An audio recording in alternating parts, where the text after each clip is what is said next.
Waspada, modus baru curanmor pura-pura minta garam berkeliaran di Bogor. Hati-hati modus pencurian motor dengan meminta garam berkeliaran di Bogor, Jawa Barat. Aksi pencurian motor dengan modus meminta garam itu terekam CCTV dan dibagikan akun Instagram @depok.terkini, Minggu 19 Juni 2022. Pada video CCTV yang dibagikan, terlihat pria berjaket berdiri di depan pagar rumah warga. Di depan pagar itu terparkir satu kendaraan motor dan mobil. Seorang anak kecil di dalam rumah melihat keberadaan pria tersebut.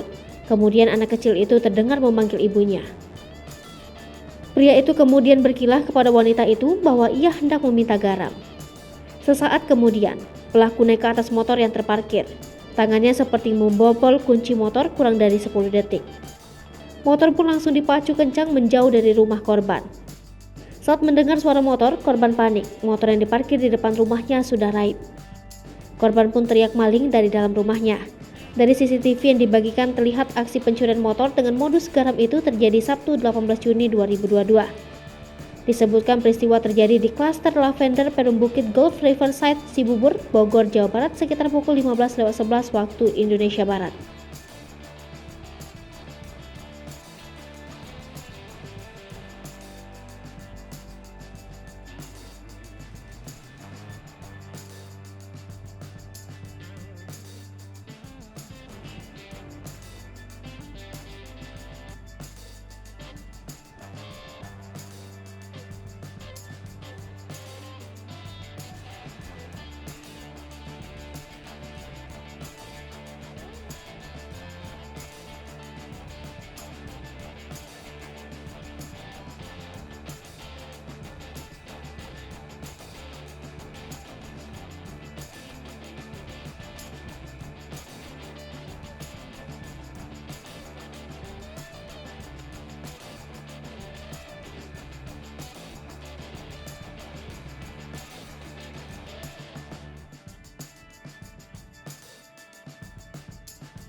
Hai pemirsa Sri Popo TV, jangan lupa komen, like, dan subscribe, serta tonton terus berita-berita terupdate lainnya